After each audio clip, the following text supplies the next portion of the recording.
Aujourd'hui, je suis sortie du travail 2 heures plus tôt exprès. En voyant ce qu'il y avait sur la table, je suis restée paralysée pendant 20 secondes. En milieu d'après-midi, Sophie tourna la clé dans la serrure et entra dans l'appartement. Depuis le salon, le son de la télévision résonnait fort. Il diffusait le feuilleton mélodramatique préféré de sa belle-mère, Gisèle. Dans l'air flottait une odeur faible et à peine perceptible de nourriture, déjà mélangée à l'odeur caractéristique de graisse, figée que dégagent les plats lorsqu'ils refroidissent. Elle retira ses chaussures à talons hauts. Son talon était rose jusqu'à en être rougi. Il lui répondit par une douleur aiguë. En se penchant pour mettre ses chaussons d'intérieur, elle vit 4 paires soigneusement alignées à côté du meuble à chaussures. Ceux de son beau-père Jacques, ceux de sa belle-mère Gisèle, ceux de son mari Julien et ceux de la sœur de ce dernier, Isabelle. Ses propres chaussons étaient relégués dans le coin le plus éloigné, recouverts d'une fine couche de poussière. Personne n'y avait touché. Sophie se redressa, sentant une inquiétude grandir dans son estomac vide, son sac à main à la main. Elle se dirigea vers la salle à manger. Comme elle s'y attendait, la petite table carrée était encombrée d'assiettes sales. Plusieurs d'entre elles étaient retournées, ne révélant que des restes d'une sauce grasse et des déchets. Dans la grande soupière flottaient quelques feuilles de persil flétries et des flocons d'œufs. Le fond de la casserole de riz avait une croûte collée, déjà dure. Les couverts étaient éparpillés sur la table n'importe comment. Certains étaient tombés par terre. Son beau-père Jacques, une jambe croisée sur l'autre, était assis sur le canapé du salon, regardant la télévision et se curant les dents avec un cure-dent. Sa belle-mère, Gisèle, était dans la cuisine. Dès là, on entendait le bruit de l'eau qui coulait. Elle faisait sûrement la vaisselle. Sa belle-sœur Isabelle s'était installée dans un fauteuil individuel, absorbée par son téléphone portable. Ses doigts glissaient rapidement sur l'écran et un sourire jouait sur ses lèvres. Son mari, Julien, était debout sur le balcon, tournant le dos à la salle à manger, en train de fumer. La braise rouge de la cigarette brillait et s'éteignait par intermittence dans la pénombre. Personne ne se retourna. Personne ne lui demanda si elle avait mangé. Comme si elle était invisible. Juste une ombre silencieuse qui apparaissait ponctuellement dans cette maison. Sophie resta ainsi pendant 2 minutes, puis s'approcha en silence de la casserole de riz. En soulevant le couvercle, elle essaya avec difficulté de gratter le riz desséché avec une cuillère. Elle remplit un peu moins d'un demi-bol avec les grumeaux durs et s'approcha de la table. Regardant les assiettes vides, elle prit celle qui avait encore un peu de sauce et la versa sur le riz. Ainsi, au moins, elle pourrait l'avaler. Puis, elle sortit du réfrigérateur un bocal de piment mariné ouvert la semaine dernière. Avec une cuillère propre, en prit quelques-uns. C'était là son dîner. Elle s'assit à la seule place libre de la table. À peine l'eut-elle fait que Gisèle sortit de la cuisine en s'essuyant les mains, en voyant que Sophie mangeait. Elle ne leva même pas les yeux, et alla directement au salon. S'asseyant sur le canapé à côté de son mari, « Le poisson était un peu salé aujourd'hui, » dit Gisèle à Jacques. « Mais non, il est parfait. Juste à point pour l'accompagner d'un petit vin. » Marmonna Jacques sans quitter la télévision des yeux. « Maman, demain je veux un ragoût de bœuf, » cria Isabelle sans lever la tête. « Mang, comment? Tu ne sais faire que ça. Regarde comme tu deviens belle. » La gronda Gisèle avec un rire, mais dans sa voix, il n'y avait pas l'ombre d'un reproche. « Demain matin, j'irai au marché pour voir ce que je trouve. S'il y a de la bonne viande, j'en achèterai. » Julien finit de fumer et revint, ramenant avec lui l'odeur du tabac. En passant par la salle à manger, il jeta un coup d'œil fugace à ce qu'il y avait dans le bol de Sophie. Son pas ralentit un instant. Mais il ne dit rien. Il s'approcha d'Isabelle et lui ébouriffa les cheveux. « Encore avec tes petits jeux. Ah, grand frère, ne touche pas à ma coiffure. » se plaignit Isabelle en l'esquivant. La famille était en parfaite harmonie. Les sons de la télévision, les conversations, les effets sonores du jeu. Seul le bruit que faisait Sophie en mangeant était solitaire. Elle remuait avec sa cuillère le riz ramolli par la sauce et le portait machinalement à sa bouche. Les piments étaient très piquants et salés. Ils lui irritaient la gorge. Ce n'était pas la première fois. C'était la 1000e fois en 3 années entières.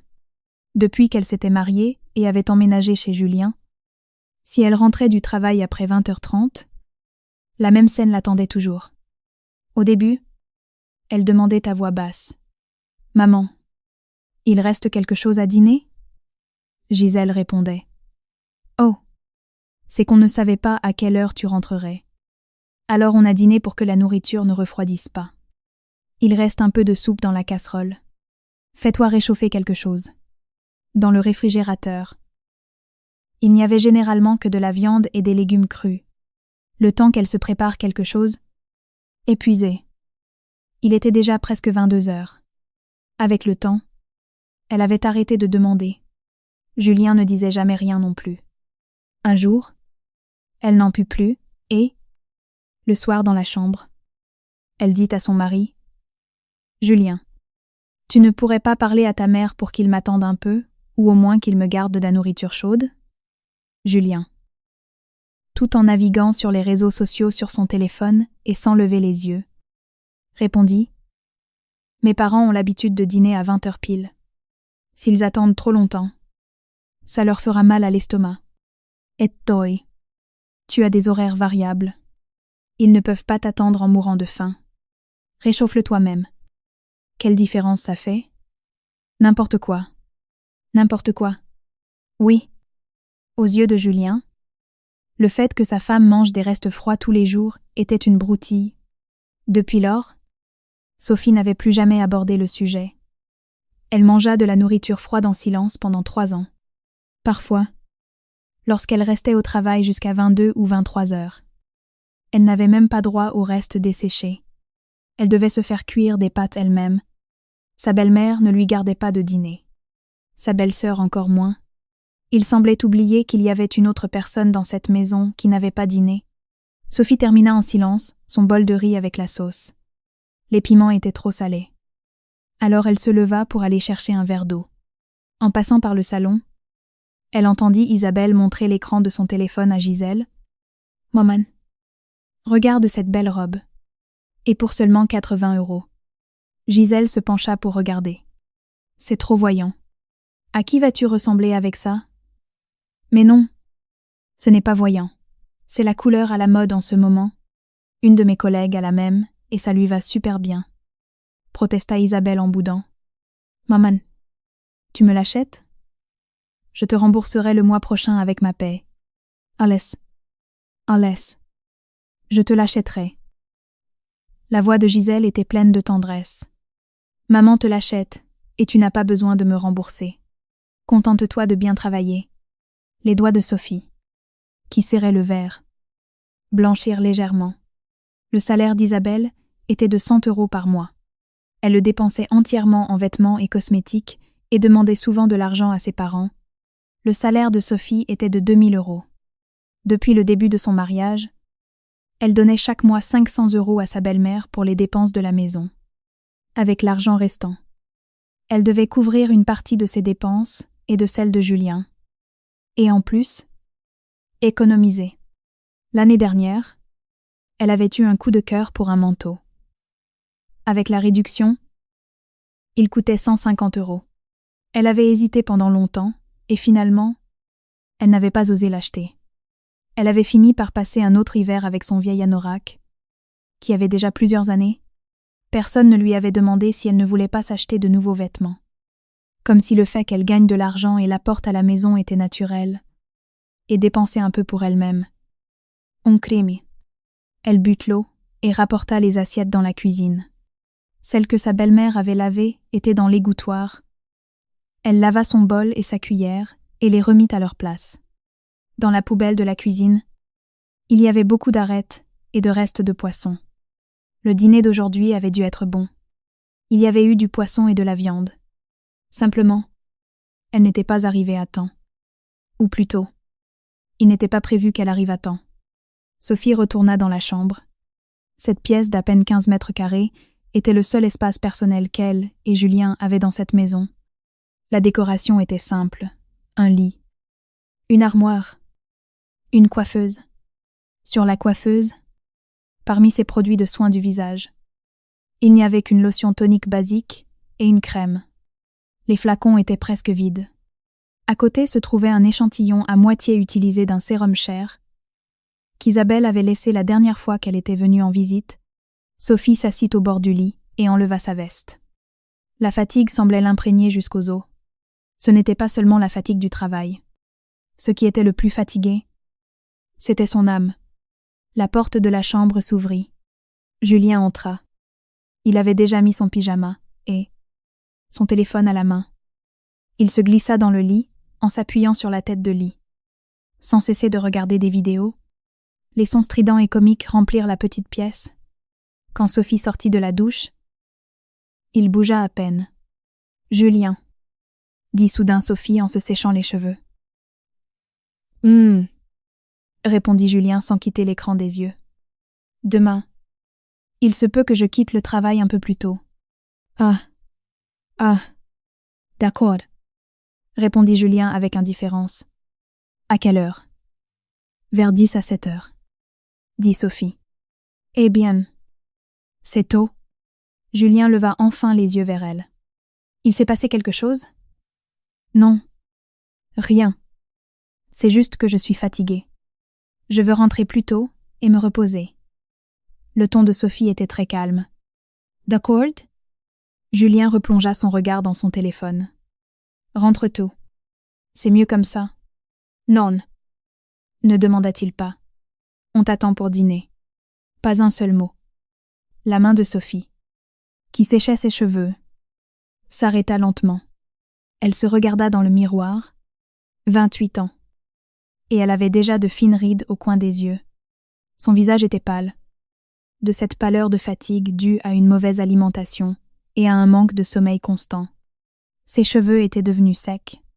Elle se rappelait qu'avant de se marier, elle était aussi une fille joyeuse qui adorait s'apprêter. Seulement 3 ans s'étaient écoulés. Comment était-elle devenue ça? Une sorte d'épouse amère? Une étrangère à qui personne ne prêtait attention? Soudain, sans prévenir, une idée lui traversa l'esprit. Avait-il vraiment l'habitude de dîner à 20 heures? Et ne pouvait-il pas attendre?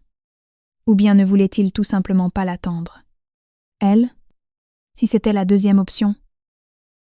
Le cœur de Sophie sombra lentement, comme si on lui avait attaché une pierre glacée qui la pénétrait jusqu'aux os.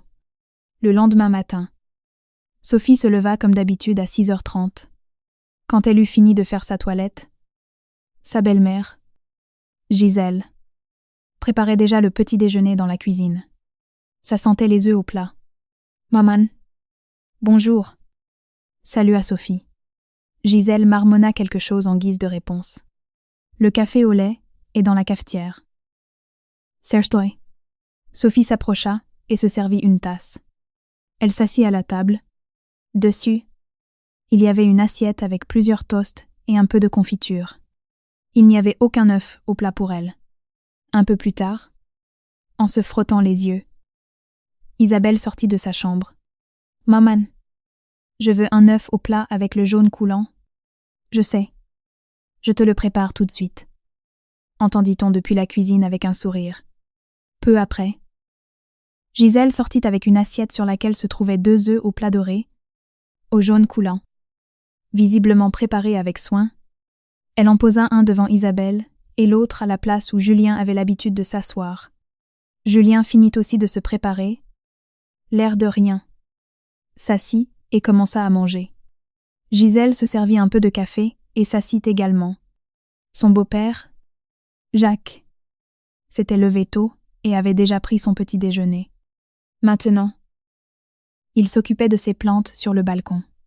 Sophie buvait son café avec un toast. Le pot de confiture était au centre de la table, assez loin d'elle.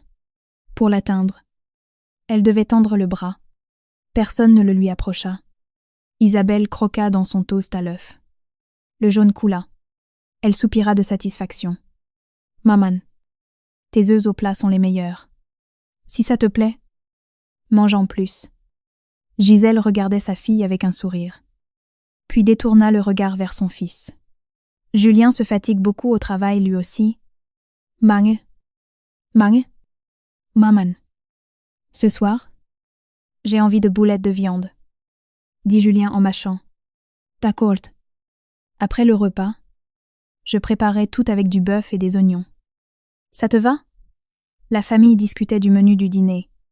Personne ne demanda à Sophie ce dont elle aurait envie, comme si elle n'existait pas, ou comme s'il leur importait peu de savoir ce qu'elle mangerait.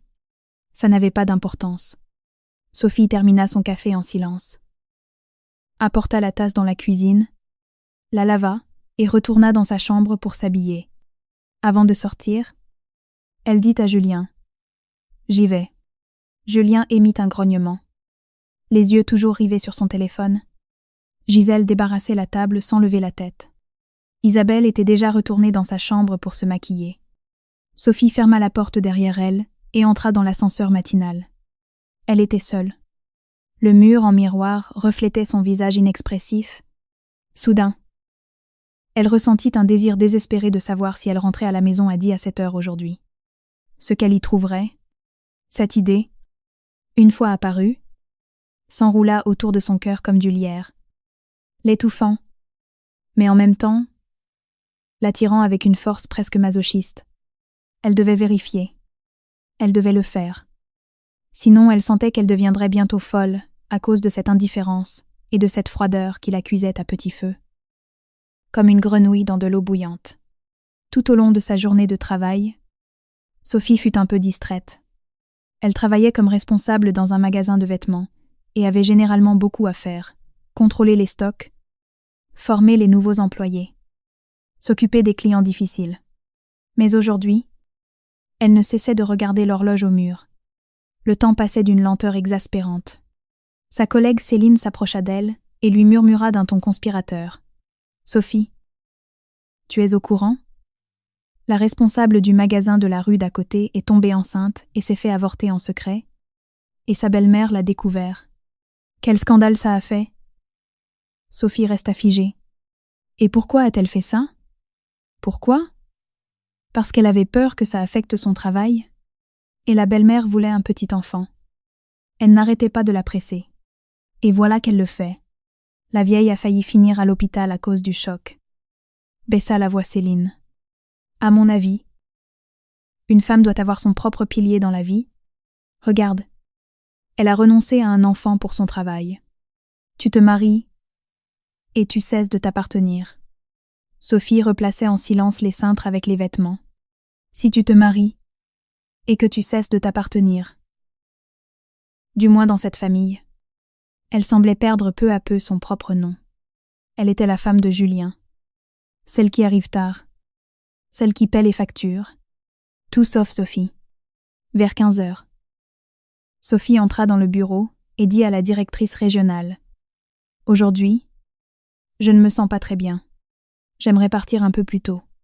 À 6 heures, j'ai tout organisé dans le magasin.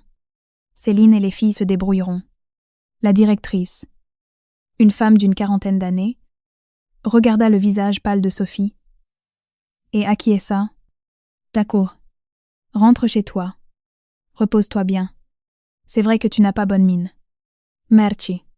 Sophie retourna dans la réserve. Se changea. Et en prenant son sac, elle sentit que ses paumes étaient moites. C'était de la tension et une peur inexplicable. Elle avait peur de voir ce qu'elle imaginait, mais elle avait aussi peur de ne pas le voir. Si elle ne le voyait pas, cela signifierait qu'elle avait tout inventé, qu'elle était paranoïaque. Mais si elle le voyait, alors, qu'avaient été ces 3 années exactement? À 16 heures, Sophie sortit du magasin. Le soleil couchant teintait les rues d'une couleur dorée et chaleureuse. À cette heure-là, il n'y avait pas beaucoup de monde dans le bus. Elle s'assit près de la fenêtre et regarda le paysage défiler. Son cœur battait la chamade. Elle sortit son téléphone et ouvrit l'application de messagerie. La conversation épinglée avec Julien. Le dernier message datait de la veille. Elle lui avait demandé s'il rentrerait dîner ce soir-là. Il avait répondu par un seul mot. Oui, rien de plus. Elle fit glisser l'écran vers le haut. C'était presque toujours elle qui demandait. Et il répondait de manière brève, concise, sans chaleur, comme s'il s'agissait d'un rapport de travail. Elle ouvrit la conversation de groupe appelée « Famille heureuse ». Il y avait ses beaux-parents, Julien, Isabelle et elle. Le dernier message datait de la veille à midi. Sa belle-mère avait envoyé une photo du déjeuner, 3 plats et de la soupe, très copieux. Isabelle avait répondu « Maman, ça a l'air trop bon. » Julien, j'en ai l'eau à la bouche. Son beau-père avait envoyé un émoji de pouce en l'air. Sophie regarda la photo. Son doigt s'arrêta sur l'écran. Que pouvait-elle répondre? Dire que le soir, elle n'avait eu droit qu'au reste desséché? Finalement, elle ne répondit rien.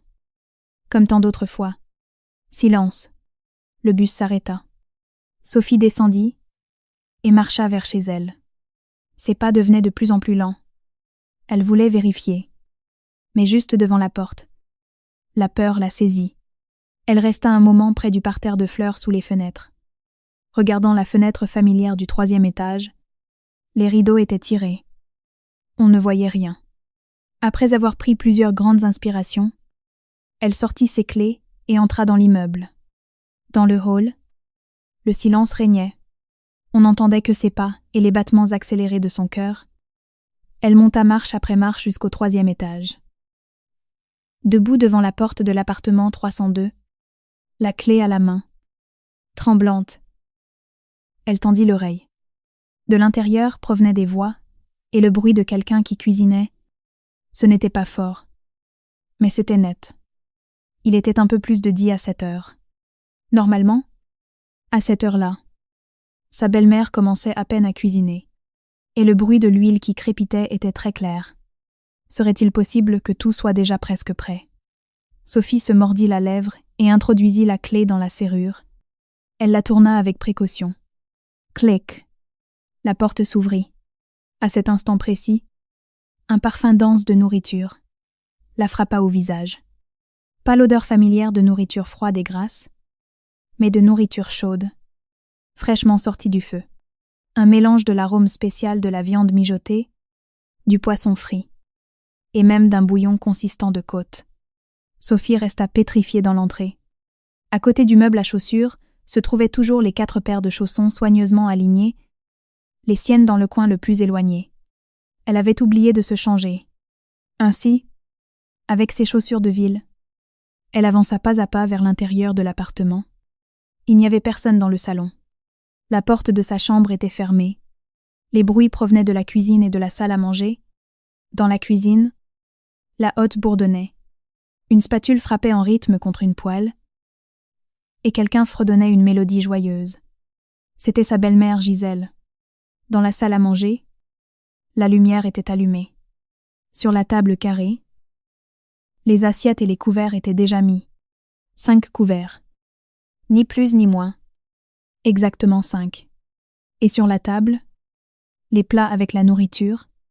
Le regard de Sophie glissa sur eux, et ses pupilles se contractèrent lentement. Un ragoût de bœuf brillant de sauce s'empilait dans un plat, saupoudré de ciboulettes. Une dorade au four recouverte de fines tranches de citron et de persil, arrosée d'huile bouillante qui crépitait encore. Des travers de porc à la sauce, aigre douce, dorés et parsemés de sésame, des brocolis à l'ail à l'aspect croquant. Et au centre, une grande soupière avec une soupe de fruits de mer d'une couleur blanc laiteux, dont s'échappait encore de la vapeur. 5 plats et de la soupe. Le tout consistant. Le tout chaud. Un monde de différence comparé au reste froid qu'elle voyait chaque soir depuis 3 ans. Des pas se firent entendre depuis la cuisine. Gisèle sortit en souriant avec un plat de crevettes à la plancha fraîchement préparé. « Isabelle, viens mettre la table. On va dîner maintenant. Où est ton père ?»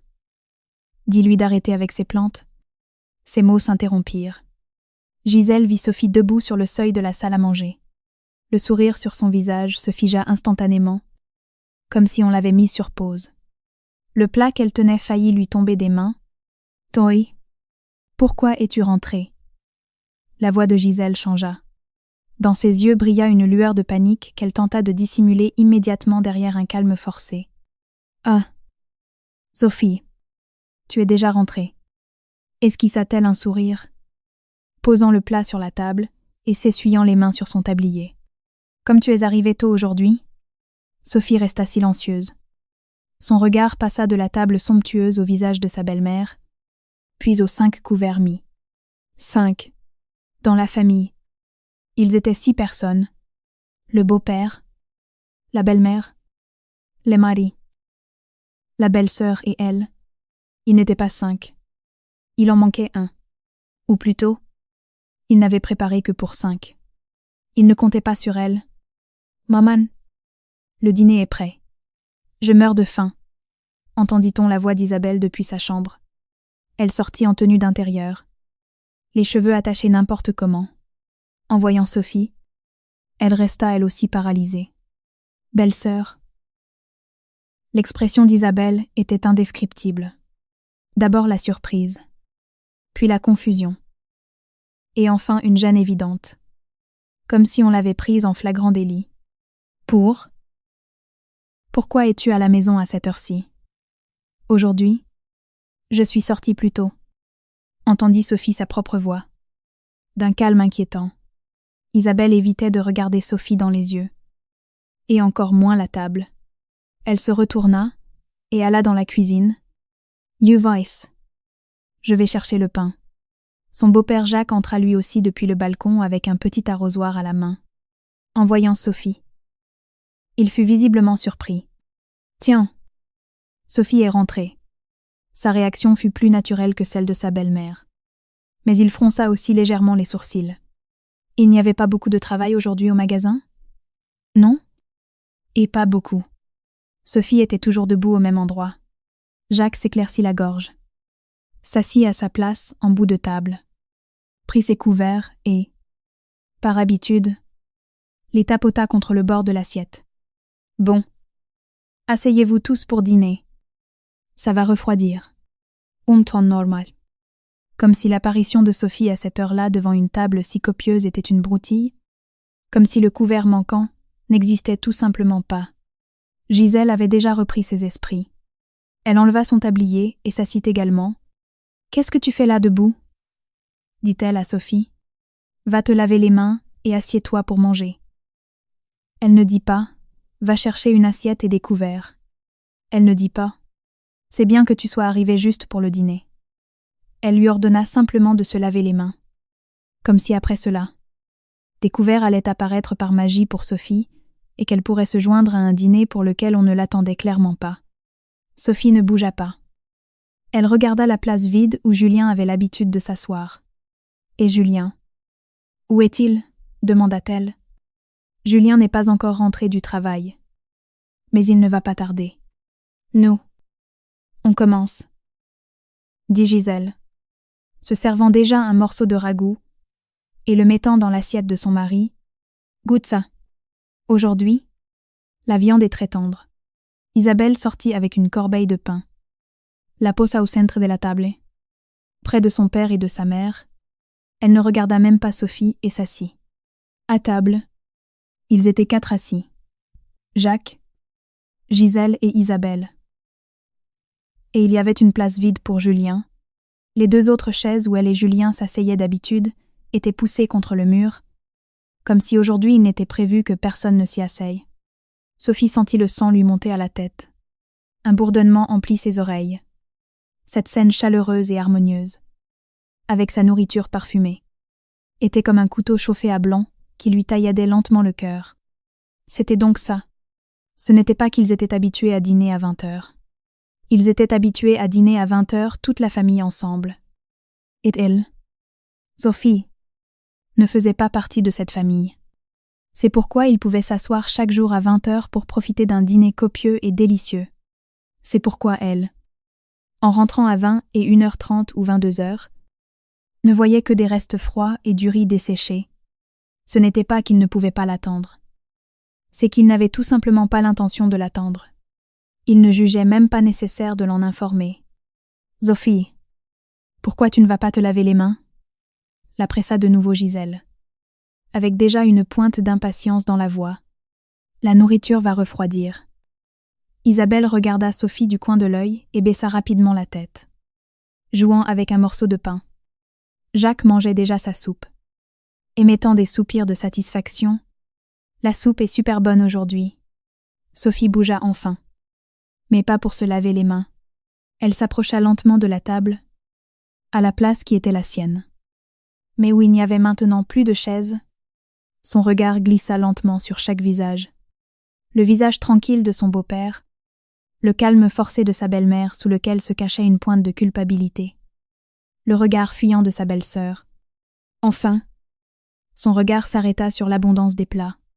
La graisse du ragoût brillait sous la lumière de la lampe. La chair du poisson au four semblait tendre et juteuse. Les travers de porc à la sauce aigre-douce dégageaient un arôme tentant. Les crevettes étaient rouges et appétissantes. Les brocolis d'un vert intense. La soupe d'un blanc laiteux. Quel dîner parfait. Un dîner de famille. Elle ouvrit la bouche pour dire quelque chose, mais sentit comme si on lui oppressait la gorge, et ne put émettre aucun son. Une immense sensation d'amertume et d'absurdité lui monta à la gorge, et ses yeux s'embuèrent instantanément. Mais elle serra les dents et retint ses larmes. Elle ne pouvait pas pleurer. Du moins pas là. « Je n'ai pas faim. » Entendit-elle sa propre voix. « Erok. Mangez sans moi. » Tladit. Elle se retourna sans un regard de plus pour cette table qui lui blessait la vue. Pour cette famille heureuse de 3 personnes. Bientôt 4. Elle se dirigea directement vers la chambre. Elle avait les jambes en coton, mais elle garda le dos droit. Dans son dos, elle entendit la voix de sa belle-mère, prononcée délibérément à voix basse, mais de manière à ce qu'elle puisse l'entendre, et ses caprices. Maintenant, elle rentre. Elle ne dit rien, et en plus elle refuse un bon repas. Allez savoir ce qui lui prend. C'est bizarre qu'elle soit rentrée si tôt, murmura Isabelle. Bon. Arrêtez de parler et mangez, dit Jacques. Et puis, le son des couverts contre les assiettes, de la mastication, de la soupe qu'on aspire. Si naturel, si sûr, comme si l'arrivée précoce de Sophie, son refus de manger, n'était qu'un caprice qui avait perturbé leur harmonie. Sophie entra dans la chambre et ferma la porte. La serrure était cassée. Il ne l'avait jamais réparée. Elle s'appuya contre la porte froide et glissa lentement jusqu'au sol. Il semblait que ses forces l'avaient abandonnée. Depuis la salle à manger parvenaient des conversations et des rires étouffés. « Maman, ces crevettes sont délicieuses. N'est-ce pas, demain? J'en achèterai d'autres. Papa? Garde-moi un peu de soupe. Julien tarde un peu. Pourquoi tu ne l'appelles pas? Pourquoi l'appeler? Il y a des bouchons. On lui a gardé à manger. On lui a gardé à manger. » Il se souvenait de garder à manger pour Julien, mais il ne leur venait jamais à l'esprit de lui garder quelque chose de chaud à elle. Sophie serra ses genoux contre elle et y enfouit son visage. Ses épaules commencèrent à trembler involontairement. Mais on n'entendait aucun sanglot. Elle se mordit la lèvre si fort qu'elle sentit le goût amer du sang. Il s'avérait que lorsque le cœur gèle complètement, il n'y a plus de larmes, juste un vide engourdi et une douleur sourde, comme celle d'un couteau sans lame. Elle ne sut pas combien de temps s'était écoulé, jusqu'à ce qu'elle entende le bruit de la porte d'entrée s'ouvrir et les pas familiers de Julien. « Je suis rentrée », entendit-on sa voix. « Pile à l'heure. On n'attendait plus que toi. » La voix de Gisèle devint euphorique instantanément. « Va vite te laver les mains et à table. On t'a tout réchauffé. Il y avait plein de bouchons aujourd'hui. » « Ouah, il y a beaucoup à manger, » sembla s'étonner Julien. Isabelle avait envie de quelque chose de bon. « Alors j'en ai préparé un peu plus. » Rit Gisèle. « En laisse. Va te laver les mains. » Et Sophie est rentrée. Le cœur de Sophie fit un bond. Oui. Elle est rentrée. Elle est dans la chambre. Je ne sais pas ce qu'elle a. On l'a appelée pour dîner et elle ne sort pas. Elle dit qu'elle n'a pas faim. Dans la voix de Gisèle. Il y avait un mélange parfaitement dosé d'impuissance et de vexation. Il lui est peu être arrivé quelque chose au travail. Elle est rentrée avec une mauvaise mine. Intervint Isabelle. Grand frère. Viens, Manga. Ta femme n'est sûrement pas d'humeur. Il vaut mieux ne pas la déranger. Julien s'éclaircit la gorge et ne posa pas plus de questions. Ensuite, on entendit le bruit de l'eau, le grincement d'une chaise, le tintement de la vaisselle. Maintenant, la famille était au complet. Leur dîner avait commencé. Les rires et les conversations filtraient à travers la porte. Flouze. Ils se plantaient dans les oreilles de Sophie comme des aiguilles. Assise par terre. Immobile. Dans son esprit se répétait encore et encore la scène qu'elle avait vue en entrant.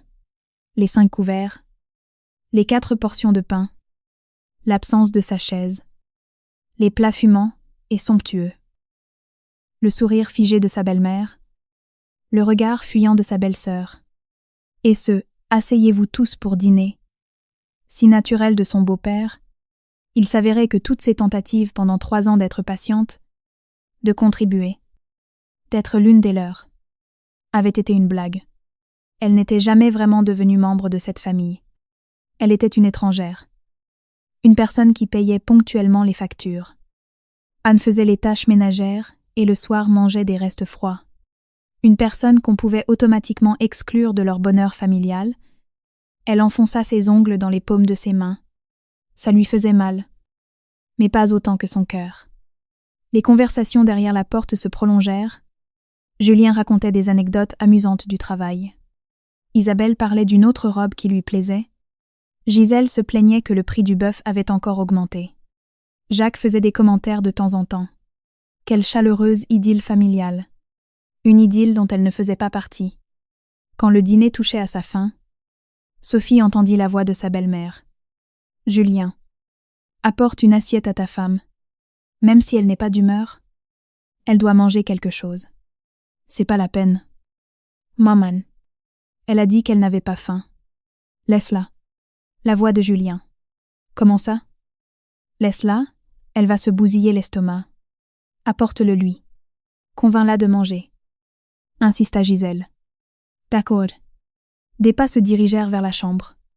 Sophie se leva rapidement du sol, s'assit à la coiffeuse et, prenant un livre, fit semblant de lire. La porte s'ouvrit. Julien entra avec un plateau sur lequel se trouvaient 2 assiettes de nourriture, un morceau de pain, un petit bol de soupe, du ragoût de bœuf et des brocolis. Le pain était fraîchement coupé. Fumante. La soupe venait aussi d'être servie. Ce n'étaient pas les restes de la table. Maman m'a demandé de te l'apporter. Julien posa le plateau dans un coin libre de la coiffeuse et regarda le livre entre les mains de Sophie. Tu n'as vraiment pas faim? Mange un peu. Maman l'a gardé spécialement pour toi. Spécialement pour elle. Sophie faillit éclater de rire. Gardé spécialement. Ou mis de côté de ce qu'il n'avait pas mangé? Elle regarda le morceau de pain et se souvint des 5 couverts sur la table, alors qu'ils étaient 6 personnes. Je n'ai pas faim, répéta-t-elle d'une voix sèche. Julien fronça les sourcils et s'assit sur le bord du lit. Qu'est-ce que tu as aujourd'hui? Tu es rentré très tôt. Tu n'as pas voulu dîner. Il s'est passé quelque chose au travail? Dans sa voix, il y avait de l'inquiétude, mais plutôt de la perplexité, et même une légère irritation, comme si c'était elle qui se comportait de manière irrationnelle. Sophie posa le livre et se tourna vers Julien. Vers son mari, l'homme avec qui elle partageait son lit depuis 3 ans. Julien, commença-t-elle, surprise par son propre calme. Vous dînerez toujours comme ça? Julien resta figé. Comme ça. Comment ça? Sophie fit une pause et prononça syllabe par syllabe. Chaque jour à 20h. Vous préparez une table pleine de nourriture délicieuse. Vous mangez tous ensemble. Et quand je rentre, il ne me reste que des restes froids. Ou carrément rien. Le visage de Julien prit une expression forcée. Il détourna le regard. Ce n'est pas tous les jours. C'est juste que mes parents ont l'habitude de dîner tôt. Isabelle aussi a faim très vite. Et tu as des horaires variables. Ils ne peuvent pas t'attendre tous en mourant de faim. Encore la même rengaine. Le cœur de Sophie sombra définitivement. Et aujourd'hui? Elle insista. Aujourd'hui? Je suis rentrée un peu après 10 à 7 heures. Pourquoi tous les plats étaient-ils prêts? Le pain servi. Les couverts mis pour 5. Et le mien n'y était pas? Julien fronça encore plus les sourcils.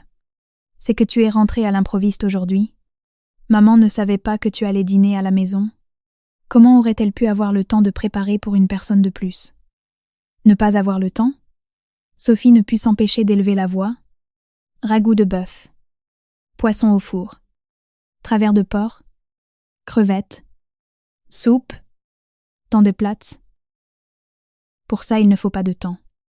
Non? Si je ne me trompe pas. Ta mère commence d'habitude à cuisiner à 10 à 8h30.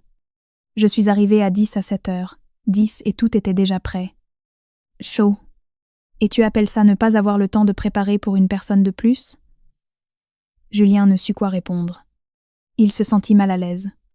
Sophie, qu'est-ce que tu insinues? Tu reproches à ma mère de ne pas t'avoir préparé le dîner? Maman passe ses journées à travailler à la maison. Tu crois que c'est facile pour elle? Tu es rentrée tôt sans prévenir et en plus. Maintenant tu te plains. Voilà. Dès qu'elle exprimait la moindre plainte, la coupable devenait elle. C'était elle qui n'avait pas prévenu. C'était elle qui faisait des caprices. C'était eux qui travaillaient dur. Et elle? Une ingrate. Sophie regarda le visage de Julien, où l'indignation se mêlait à l'agacement. Soudain, elle eut l'impression que c'était un parfait inconnu. Était-ce cet homme pour lequel elle s'était tant battue pour l'épouser? Sans écouter sa mère? Était-ce là le roc sur lequel elle espérait s'appuyer? Julien. Sophie se leva, s'approcha lentement de lui et le regarda dans les yeux. Ça fait 3 ans qu'on est mariés. 3 ans. C'est plus de 1000 nuits. Et au minimum 800 jours, où je suis rentrée à la maison après 21 heures. M'avez-vous attendu une seule fois? M'avez-vous laissé de la nourriture chaude une seule fois? Même si ce n'était qu'une seule fois? Dis-le-moi. Est-ce arrivé? Julien ouvrit la bouche. Son regard devint fuyant. Il voulait dire oui. Mais les faits disaient le contraire. Pas une seule fois. Mais tu n'as pas non plus demandé qu'on t'attende. Sa voix se fit plus basse. Incertaine. Que je ne l'ai pas demandé, sourit amèrement Sophie. La première année. Je l'ai mentionné pas moins de 10 fois. La deuxième? Environ 5. La troisième? Je ne l'ai pas dit une seule fois parce que j'ai compris que c'était inutile. Julien. Je n'ai pas besoin de mes délicats tous les jours. Je veux juste, en rentrant à la maison, manger une assiette de nourriture chaude. Je veux juste que mon mari ou ma famille se souviennent qu'il y a une autre personne à la maison qui n'a pas dîné. Est-ce trop demandé? Julien garda le silence. Il baissa la tête, regardant ses propres pieds, dans la chambre. Un silence terrifiant s'installa, seulement rompu par les sons étouffés de la télévision et le bruit de l'eau dans la cuisine où sa belle-mère faisait la vaisselle. Au bout d'un moment, Julien leva la tête. Son ton s'adoucit. « Sophie, je sais que tu te sens blessée. Mais maman est déjà âgée. Elle a l'habitude de dîner tôt. Essaie de la comprendre. Toi aussi. À l'avenir, je demanderai à maman de te garder à manger. D'accord? À l'avenir. Encore ce « à l'avenir ». Une phrase frivole. Je demanderai à maman de te garder à manger. Comme si cela pouvait effacer 3 ans de mépris et de froideur. Comme si 3 ans d'offense pour un dîner froid ne valaient rien. Soudain, Sophie ressentit une fatigue terrible. Une fatigue qui venait du plus profond de son âme, qui imprégnait chaque cellule de son corps. Elle ne voulait plus se disputer, même si elle gagnait. Qu'est-ce que ça changerait? Pourrait-elle remonter le temps et transformer ses 800 dîners froids en chauds? Pourrait-elle faire en sorte que sa mère et sa sœur la considèrent sincèrement comme faisant partie de la famille? Non. Remporte la nourriture. Je ne vais pas manger. Sophie se détourna. Je suis fatiguée. Je veux me reposer. Moi estoy. Julien voulut dire quelque chose. Mais Sophie ne lui prêtait plus attention. Elle se rassit à la coiffeuse et prit le livre. Sa posture envoyait un message clair. Warten.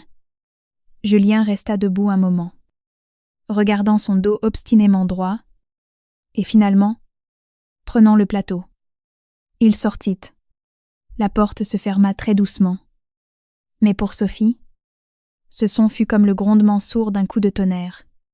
Elle resta assise, immobile, jusqu'à ce qu'elle soit sûre que Julien était parti et que les bruits extérieurs s'étaient calmés. Ce n'est qu'alors qu'elle baissa lentement le livre. Dans le miroir se reflétait son visage pâle et ses yeux rougis. Finalement, les larmes jaillirent. Silencieuse, à flotte, elle couvrit sa bouche de sa main pour ne pas faire de bruit. Elle ne pouvait pas pleurer à voix haute. Elle ne pouvait pas permettre à ceux de l'extérieur de l'entendre. Elle ne pouvait pas les laisser penser qu'elle était faible et qu'ils pouvaient la blesser. Mais ça faisait tellement mal. Comme si une main lui serrait impitoyablement le cœur jusqu'à lui couper le souffle. Quelle vie avait-elle vécue ces 3 dernières années? Pensait-elle que le mariage c'était ça? Elle se souvint de la façon dont sa mère, en lui prenant la main, lui avait dit « Sophie, chérie, la famille de Julien n'est pas riche. Mais ce n'est pas la question. Je vois que sa mère est une femme compliquée, et Julien ne l'écoute qu'elle. Tu vas beaucoup souffrir avec eux. » Elle ne l'avait pas cru. Elle pensait que Julien était un homme bon et honnête, qu'il aimait. Elle pensait que si elle était sincère, on l'aimerait en retour. Comme cela sonnait naïf. Maintenant, elle pleura jusqu'à ce que ses larmes semblent s'épuiser, et que ses yeux enflent et lui fassent mal. Sophie se leva et s'approcha de la fenêtre. Le crépuscule s'épaississait. Les lumières s'allumaient aux fenêtres. Derrière chacune de ces lumières vivait peu.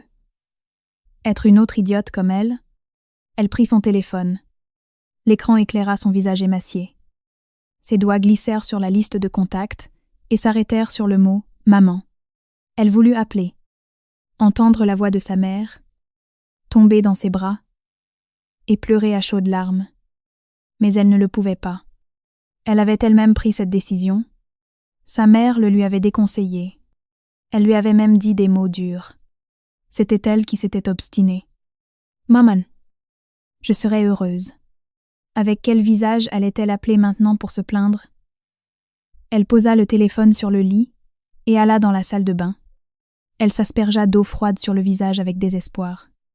L'eau glacée la ramena à la réalité. Elle éclaircit son esprit embrumé. Cela ne pouvait pas continuer ainsi. Elle se regarda dans le miroir. Les yeux gonflés et rouges, le visage pâle. Était-elle toujours cette même Sophie sûre d'elle et joyeuse? Valait-il la peine d'en arriver à cet état pour une famille qui ne se souciait pas d'elle? La réponse était évidente. Non. Ça n'en valait pas la peine du tout. Une pensée claire, comme un éclair qui traverse des nuages sombres, frappa sa conscience. Plus jamais. Soit elle changeait les choses, soit elle partait. Il n'y avait pas de troisième option. Échanger. Elle se regarda dans le miroir et un sourire froid apparut sur ses lèvres. Certaines personnes, certaines habitudes, sont dans le sang. Elles ne peuvent pas être changées. Comme sa belle-mère Gisèle ou son mari Julien. Il ne restait donc qu'une seule voie. Mais avant de franchir ce pas, Sophie s'essuya le visage et retourna dans la chambre. Son regard se posa sur la photo de son mariage avec Julien. Dans un cadre sur la coiffeuse, ils étaient à la plage, riant tous les deux. Très heureux. C'était peu après le mariage. Il y a seulement 3 ans. Et comment tout avait changé. Elle prit le cadre, passa le doigt sur le verre froid, puis le mit face contre table, loin des yeux, loin du cœur. Elle avait besoin de bien réfléchir aux choses, calmement, la tête froide sur elle-même. Cette nuit-là, Sophie ne dormit presque pas. À ses côtés, Julien dormait depuis un moment, ronflant doucement. Il semblait que l'incident de l'après-midi ne l'avait pas du tout affecté. Peu. Être que. Selon lui, ce n'avait pas été un incident, mais juste un autre caprice sans motif de sa femme. Sophie se leva à l'aube, de sombres cernes sous les yeux, y fit sa toilette, et s'habilla comme d'habitude. Quand elle sortit de la chambre, sa belle-mère préparait déjà le petit déjeuner. En voyant Sophie, Le visage de Gisèle changea un instant. Mais elle afficha tout de suite son sourire habituel. « Sophie, chérie, tu es déjà levée. Le café est prêt. Et il y a des toasts sur la table. Mange pendant que c'est chaud. » Son ton était aussi affable que s'il ne s'était rien passé la veille. Sophie regarda la table. Aujourd'hui, il y avait 4 assiettes avec des œufs au plat pour son beau-père, sa belle-mère, Julien et Isabelle. Pour elle, comme toujours, il n'y en avait pas. Au centre, il y avait une cafetière et du pain grillé. Elle se servit du café en silence et s'assit pour manger. Isabelle sortit en bâillant. En voyant Sophie, elle cligna des yeux, ne dit rien et s'assit pour manger son œuf au plat. Julien sortit aussi. Il s'assit à côté de Sophie et la regarda. « Pourquoi as-tu les yeux si gonflés? Tu n'as pas dormi ?»« répondit Sophie, sans entrer dans les détails. Julien ne posa pas plus de questions et se concentra sur son assiette. L'ambiance était un peu tendue. Mais la conversation entre Gisèle et Isabelle la brisa rapidement. « Maman, et ce soir, je veux faire un dîner spécial. Comme un pot-au-feu. Encore? Oui. On en a mangé il n'y a pas longtemps. Mais j'en ai envie. Dis à grand frère d'acheter de la bonne viande. »« D'accord? D'accord. Julien, n'oublie pas d'en acheter cet après-midi. » Julien émit un grognement en guise de réponse. Gisèle, comme si elle s'en souvenait soudain. Il se tourna vers Sophie. « Sophie, chérie, tu ne rentreras pas tard aujourd'hui ?» demanda-elle avec indifférence. Sophie, qui tenait sa cuillère, resta immobile. Elle leva les yeux vers sa belle-mère. Gisèle souriait. Mais dans son regard, on lisait de la curiosité. « Non, » dit Sophie. « Super. Ce soir, on dîne tous ensemble. Isabelle a envie d'une petite fête. » Sourit Gisèle. Et elle ajouta. « Si tu as du retard, on commencera à manger. On te gardera quelque chose. Regardez quelle considération. Ils savent déjà qu'il faut lui garder quelque chose. » Sophie sourit intérieurement. C'est parce qu'hier, elle les a pris par surprise. Et maintenant, ils ont un peu mauvaise conscience. C'est pour ça qu'ils lui jettent cette miette. Ce n'est pas la peine de me garder quoi que ce soit. Sophie posa sa cuillère. Sa voix était ferme. J'ai des projets pour ce soir. Je ne viendrai pas dîner. À table, il y eut un silence momentané. Le sourire sur le visage de Gisèle s'effaça. Des projets? Quels projets? J'ai rendez-vous avec des gens. Sophie ne voulut pas donner plus de détails. Avec qui? Avec des collègues? Avec des amis? Insista Gisèle avec un ton d'interrogatoire involontaire. Avec une amie. Sophie se leva. J'ai terminé. Je pars travailler. Tladit. Elle prit son sac et se dirigea vers la porte de sortie. Mais tu n'as presque pas mangé, lui cria Gisèle dans le dos. Sophie ne se retourna pas. Elle ferma la porte. S'isolant de tous les bruits, en descendant dans la rue, elle respira l'air frais du matin. Elle sentait encore une oppression dans sa poitrine. L'image de la veille, comme une marque au fer rouge, s'était gravée dans sa mémoire. 5 couverts, 4 portions de pain, l'absence de sa chaise. Elle sortit son téléphone, ouvrit ses contacts et regarda à nouveau le nom « Maman ». Cette fois, elle n'hésita pas et appuya sur le bouton d'appel. Après plusieurs sonneries, on décrocha. « Allô, Sophie ? Chérie ?» La voix de sa mère, Anne Dupont, semblait surprise et avec une pointe d'inquiétude. « Pourquoi appelles-tu si tôt ? Il s'est passé quelque chose ?» En entendant la voix de sa mère, les yeux de Sophie s'emplirent de larmes. Elle inspira fortement pour les retenir. « Maman. » Sa voix était un peu rauque. « Je peux venir dîner chez toi aujourd'hui ?» À l'autre bout du fil, il y eut un silence de quelques secondes. « Dîner ?» La voix d'Anne devint plus aiguë à cause de la surprise et de l'incertitude. « Chez nous ? Tu viens seule ? Ou avec Julien ? » « Je viens seule. » Sophie tenait le téléphone. grattant inconsciemment la coque avec son ongle. Ils ont un dîner spécial, aujourd'hui. Je ne veux pas déranger. En disant cela, elle remarqua elle-même l'ironie. Anne était une femme perspicace. Et se rendit tout de suite compte que quelque chose n'allait pas. Ils ont une fête et on ne t'a pas invité? Son ton devint sérieux. Sophie, chérie, dis la vérité à ta mère. T'ont-ils encore fait quelque chose?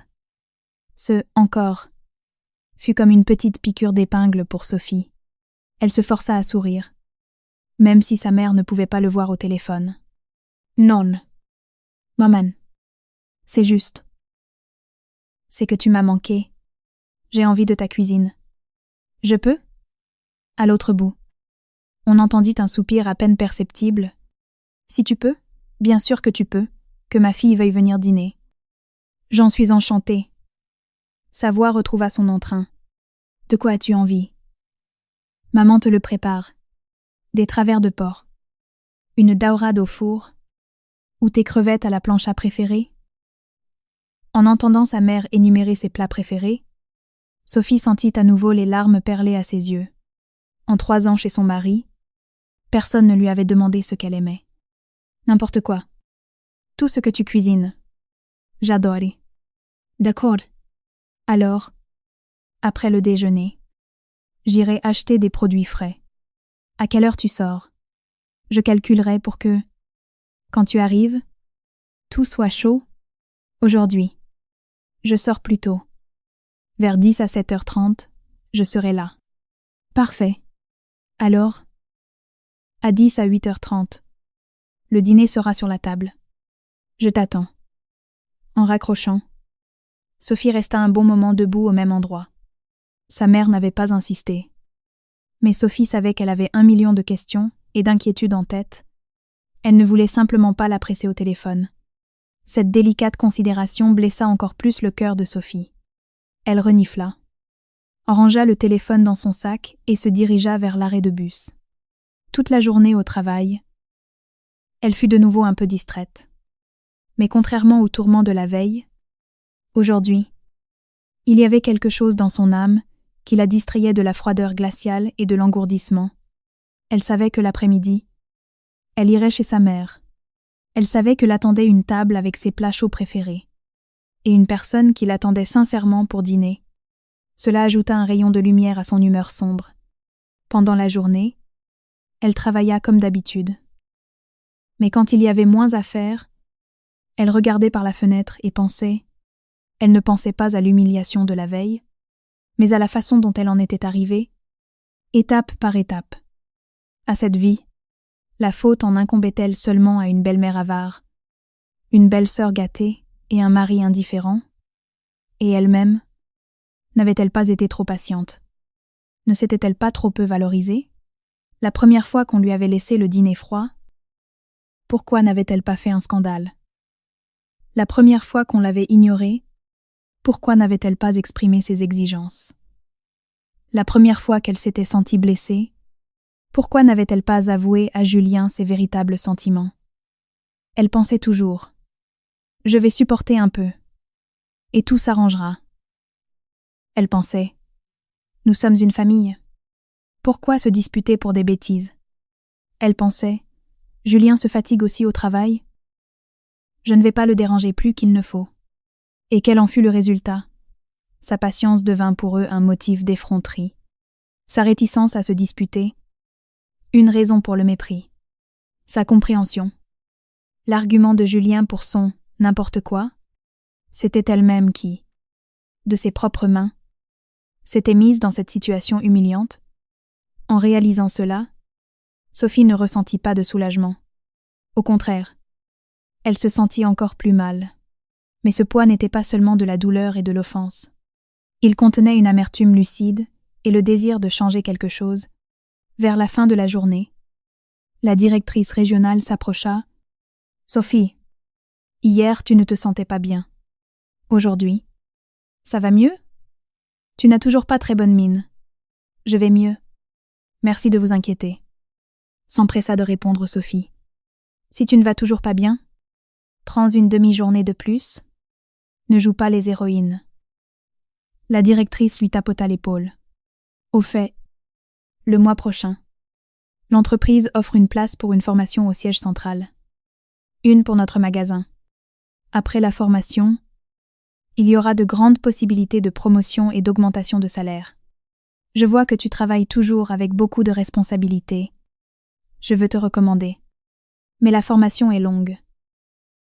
1 demi-mois dans une autre ville. Tu devras en parler à ta famille. Une formation dans une autre ville. 1 demi-mois. Le cœur de Sophie fit un bond. Elle fut sur le point de lâcher. J'y vais. C'était une opportunité. Une occasion de s'échapper de sa situation actuelle, de souffler un peu. Et être de changer de carrière. Mais les mots restèrent coincés dans sa gorge. 1 demi-mois. Que penserait sa belle-mère? Julien serait-il d'accord? Et l'argent pour les dépenses de la maison? Je vais y réfléchir. Je peux vous donner une réponse demain? Dit Sophie en réprimant son émotion. Bien sûr. Réfléchis-y. C'est une opportunité unique. La directrice acquiesça et s'en ailla. Sophie resta debout. Ses paumes étaient moites. Cette opportunité avait surgi aussi soudainement qu'une fissure par laquelle filtrait la lumière, et comme une épreuve de son courage pour se battre pour elle-même, la journée de travail se termina. Sophie se changea, dit au revoir à ses collègues et sortit du magasin. Elle ne prit pas le bus qui la ramenait chez elle, mais alla à l'arrêt dans la direction opposée. Le trajet jusqu'à chez sa mère était plus long, avec une correspondance. Mais assise dans le bus, regardant les rues inconnues, Sophie ressentit un étrange soulagement. Elle n'avait pas à se dépêcher pour affronter cette famille. Elle n'avait pas à deviner ce qui l'attendait aujourd'hui. Le bus se balançait avec ce léger mouvement. Elle s'endormit. Ses nerfs, tendus pendant 3 ans, semblèrent se relâcher un peu à l'idée qu'il y avait un port devant elle, où elle pouvait accoster temporairement. À 7h25, Sophie était devant la porte de l'immeuble de ses parents. C'était un vieil immeuble où elle avait grandi. Dans le hall, ça sentait la nourriture des différents appartements. Une odeur familière et réconfortante de foyer. Elle monta au 3e étage et frappa à la porte. Presque immédiatement, la porte s'ouvrit. Sa mère, Anne, se tenait là avec un tablier. Sur son visage, il y avait une joie et une attente qu'elle ne pouvait cacher. « Tu es déjà là. Entre. Entre. Le dernier plat est presque prêt. Dans l'appartement. Il faisait très chaud. Sur la table, les assiettes et les couverts étaient déjà mis. 2 couverts. Un pour sa mère et un pour elle. Sur la table, il y avait 4 plats. Des travers de porc mijotés, des crevettes à la plancha, du chou sauté et une soupe de tomates aux œufs. Tout ce qu'elle adorait. Les travers étaient dorés. Les crevettes étaient grandes. Le chou juteux. Et dans la soupe flottaient des flocons dorés d'œufs et des tomates rouges. Le tout dégageait de la vapeur. Un arôme tentant. Maman, pourquoi tant de choses? On ne va pas pouvoir manger tout ça toutes les deux. Le cœur de Sophie s'emplit de chaleur. Ce qu'on ne mange pas aujourd'hui, on le mangera demain. Pour moi. C'est une joie de cuisiner pour toi. Anne retourna dans la cuisine et rapporta aussitôt une assiette de riz fumant. Assiedstoi. Tout mange pendant que c'est chaud. Sophie se lava les mains et s'assit à table. Anne lui mit dans son assiette un bon morceau de travers de porc et plusieurs crevettes. Mange en plus. Regarde comme tu as maigri. C'est qu'il ne te donne pas à manger chez ton mari?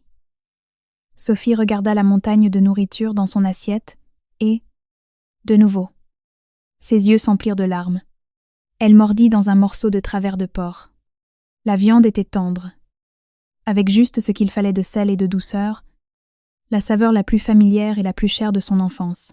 « C'est délicieux », murmura-t-elle.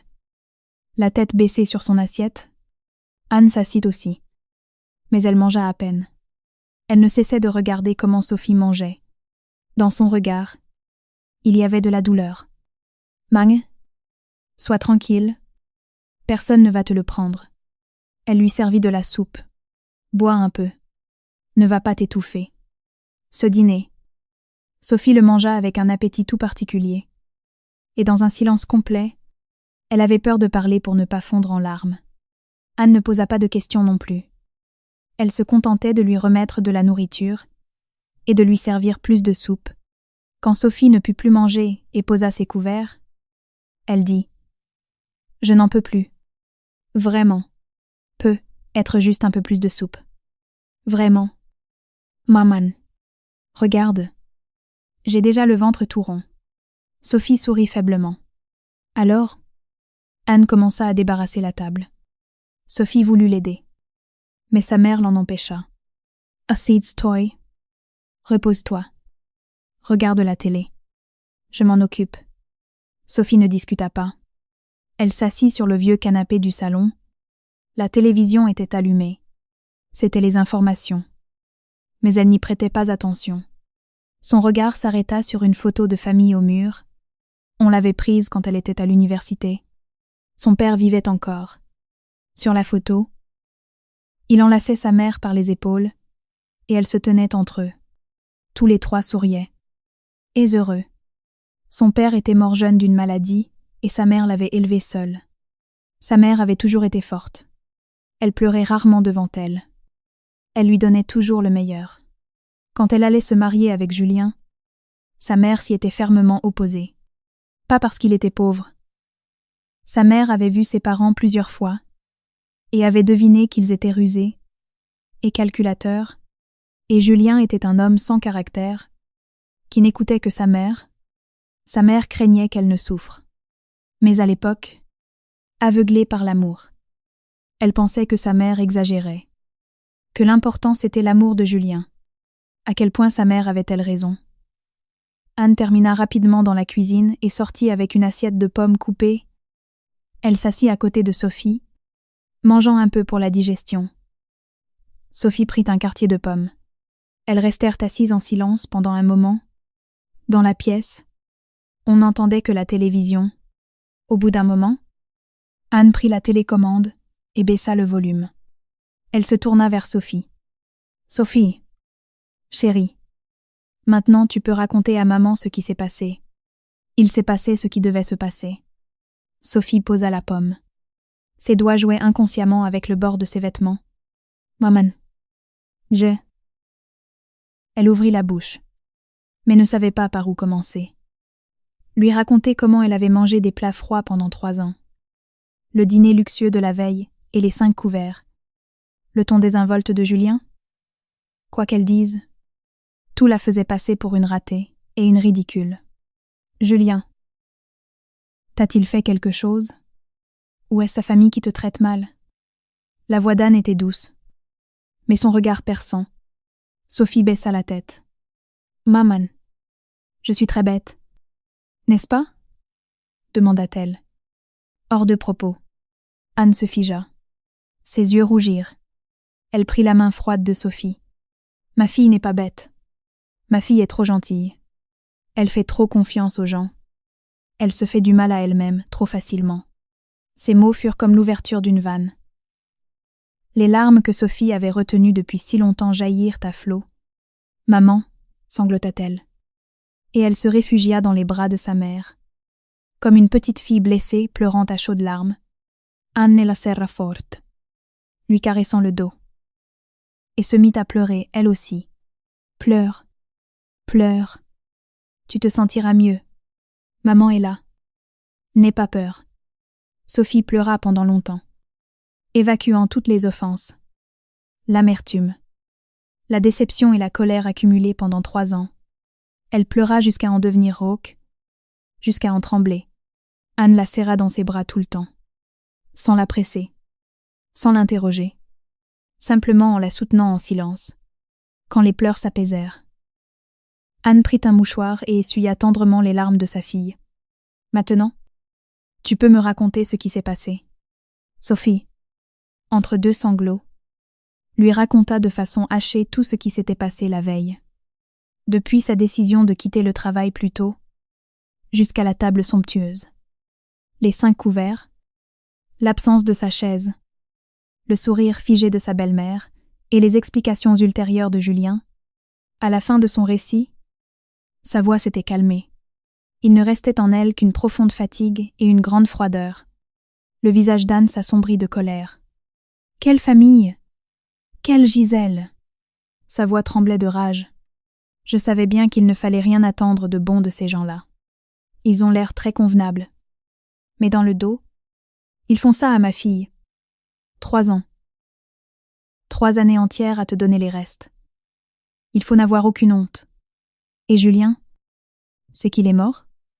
Il restait là à regarder sa femme manger ça? C'est un homme. Ou quoi? Sophie sourit avec amertume. Il dit que ses parents ont l'habitude de dîner tôt et qu'ils ne peuvent pas attendre. Il dit que mes horaires sont variables, que je dois les comprendre. Une malédiction, jura Anne. Les comprendre? Et pourquoi ne te comprennent-ils pas? Eux, tu ne te fatigues pas au travail. Toi, tu es venu chez eux pour travailler comme une mule, habituée à dîner tôt. Et pourquoi? Hier, quand tu es arrivé, a dit à 7 heures. Ils avaient déjà mis la table? Qui veulent-ils tromper? Ils ne te considèrent tout simplement pas comme l'une des leurs. Au fond, ils te méprisent. Ils pensent que tu n'es pas à la hauteur. Que puisque tu gagnes de l'argent, tu dois le leur donner. Travailler. Et que tout ça est normal. Et manger froid. Eh bien, tu le mérites. Haine. Furieuse. Faisait les 100 pas dans la pièce. Qu'est-ce que je t'avais dit? Je t'avais dit que Julien n'avait pas de caractère, qu'il n'écoutait que sa mère et que tu allais souffrir. Et tu ne m'as pas cru. Et voilà. Et cette Isabelle, la belle-sœur, qui ne fait que te donner des ordres et te demander de l'argent pour des fringues et du maquillage, au nom de quoi? Tu lui dois quelque chose?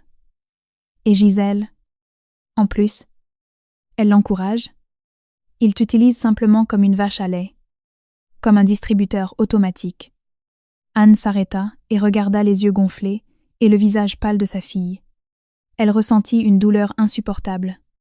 Sophie, chérie, dis-moi ce que tu penses maintenant. Veux-tu continuer à vivre comme ça? Cette question frappa les oreilles de Sophie comme un coup de tonnerre. Voulait-elle continuer à vivre ainsi? La veille, elle s'était demandé, changer ou partir? Maintenant, sa mère lui posait la question sans détour. Sophie leva la tête et regarda le visage inquiet et en colère de sa mère.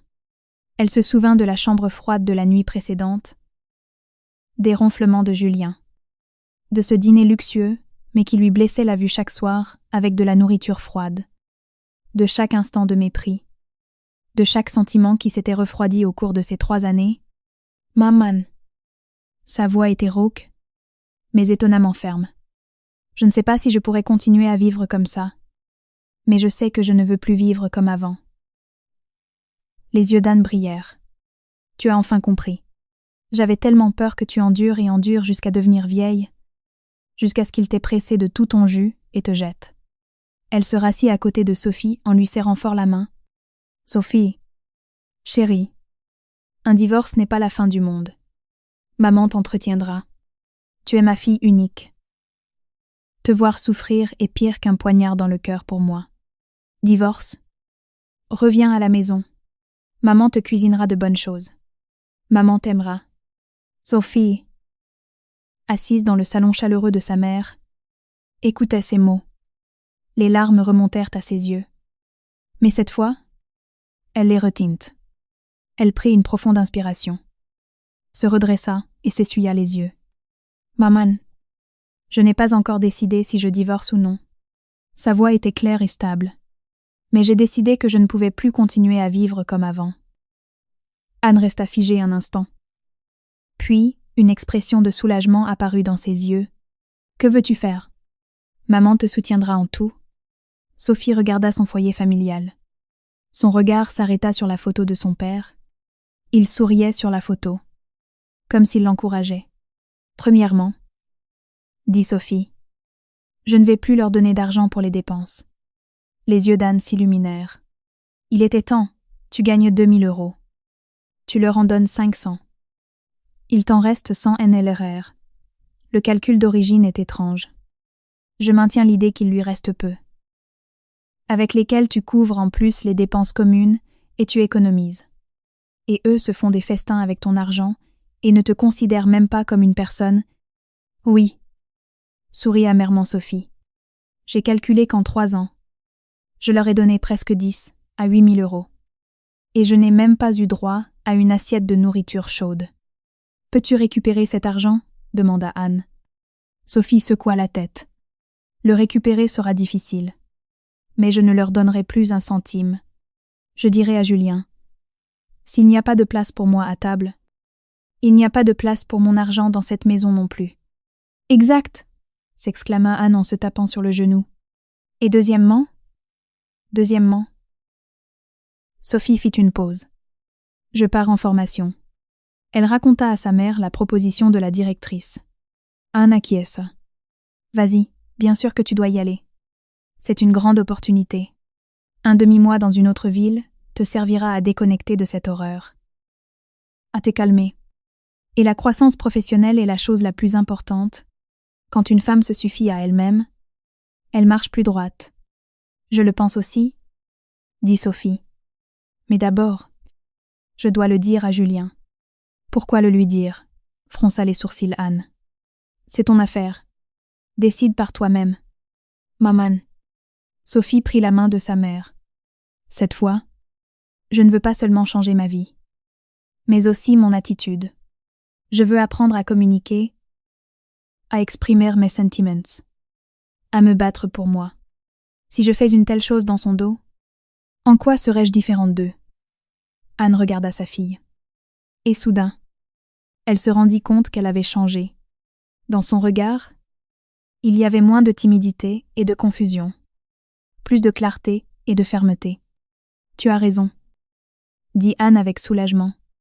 Ma fille a grandi. Elles parlèrent jusqu'à 20 et 1 heure. Reste ici cette nuit. Dit Anne. Je vais te préparer ta chambre.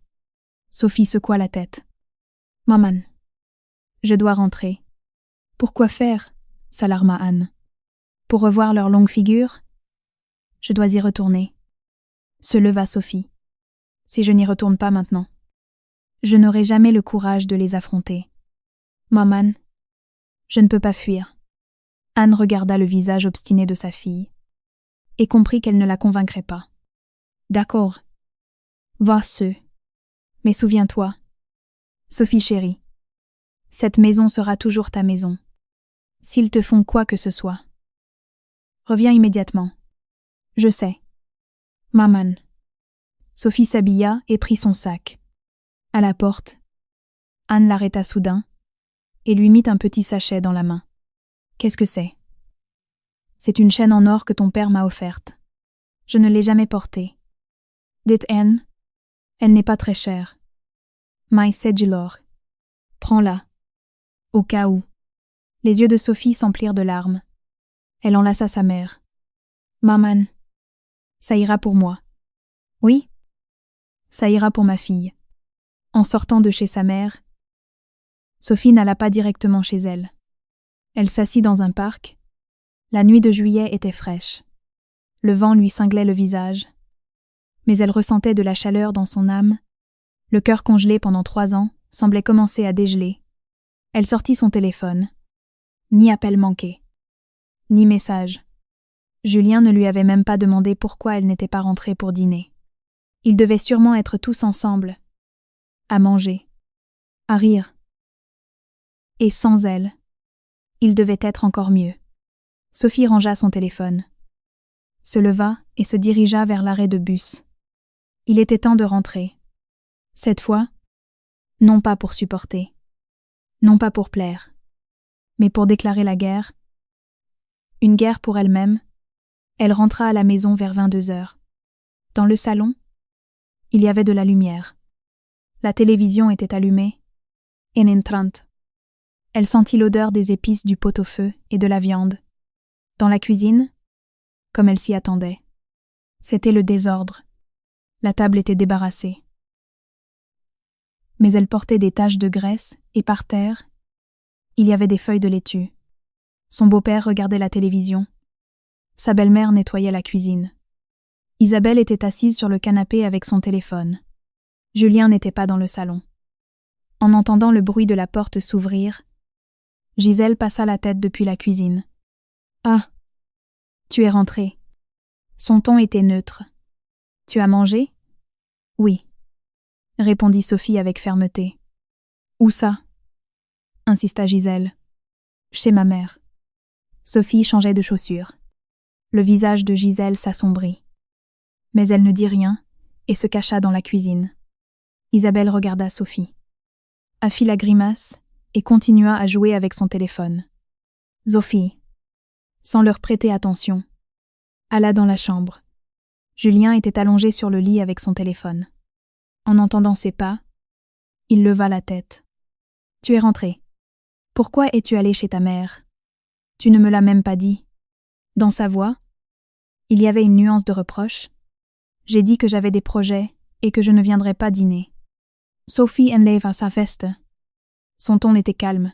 « Tes projets ? C'était d'aller chez ta mère ?» Julien s'assit. « Sophie, qu'est-ce qui t'arrive dernièrement ? Hier avec tes caprices sans manger. Aujourd'hui tu t'échappes chez ta mère. » « Ma mère m'a déjà demandé si on t'avait fait quelque chose. » Sophie se tourna vers lui. « Julien, je dois te parler. » Julien fronça les sourcils. « De quoi ? » Premièrement, à partir du mois prochain, je ne donnerai plus d'argent pour les dépenses. Julien resta figé. « Qu'est-ce que tu as dit ? » J'ai dit que je ne donnerais plus 500 € par mois, répéta Sophie syllabe par syllabe. Pourquoi ? Le visage de Julien changea. Si tout allait bien, pourquoi soudainement ? Bien ? Sophie sourit avec amertume. Julien, ça fait 3 ans que je donne de l'argent. Et quel en est le résultat ? Chaque jour, je mange des restes froids. Quand toute la famille vous mangez des mets délicats, pour moi il n'y a pas de place. S'il en est ainsi, pourquoi mon argent devrait-il nourrir vos estomacs ? Qu'est-ce que tu veux dire par là ? Julien se leva. Son visage s'assombrit. Mais ma mère te garde à manger, hier. Elle m'a même demandé de te l'apporter. Ça, c'est parce que je vous ai pris par surprise et que vous vous êtes senti mal à l'aise. Éleva la voix Sophie. Julien, mets la main sur le cœur et dis-moi, pendant ces 3 ans, avant que je ne commence à rentrer tard exprès, ta mère m'a-t-elle déjà laissé de la nourriture chaude une seule fois ? Une seule fois ? Julien ouvrit la bouche, mais ne put rien dire. Aucune, répondit Sophie pour lui. Donc, mon argent ne reviendra pas non plus. Sophie, ne va pas trop loin. Julien se mit en colère. Ce sont mes parents. Ils sont âgés. Nous, les jeunes, devons les respecter et les aider. Les respecter ? Sourit froidement Sophie. Julien, le respect doit être mutuel. M'ont-ils considéré comme un membre de la famille ? S'ils me considéraient ainsi, m'auraient-ils laissé sans nourriture chaude pendant 3 ans ? S'ils me considéraient ainsi, auraient-ils parlé en mal de moi dans mon dos quand ma mère m'appelait ? S'ils me considéraient ainsi, auraient-ils regardé ailleurs quand j'avais besoin d'aide ? Elle parlait de plus en plus fort. 3 ans d'offense jaillirent à flots. Ta sœur demande de l'argent pour des fringues et du maquillage. Et ta mère le lui donne sans ciller. Et moi, l'année dernière, j'ai voulu acheter un manteau à 150 €. J'ai passé toute la saison à hésiter. Et finalement, je ne l'ai pas acheté. Où est passé mon argent ? Dans votre famille. Et qu'est-ce que j'ai reçu en échange ? Julien ne trouvait pas les mots. Son visage rougissait et pâlissait par moments. Mais, si tu ne donnes pas d'argent, comment on va vivre ? Réussit-il finalement à dire ? Ça, c'est votre problème, dit Sophie froidement. Ta sœur a un travail qu'elle paie. Ta mère a une pension. Qu'elle la dépense. Ton père aussi. Et tu es le fils. À plus forte raison, tu devrais les entretenir. Toi. Julien pointa Sophie du doigt. Son doigt tremblait. Sophie, tu as changé. Avant, tu n'étais pas comme ça. Oui, j'ai changé. Sophie le regarda calmement. Parce que je me suis enfin réveillée. Julien.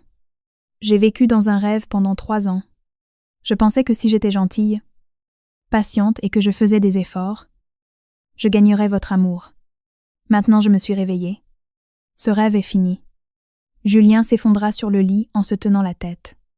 Sophie, ne nous disputons pas. Parlons calmement.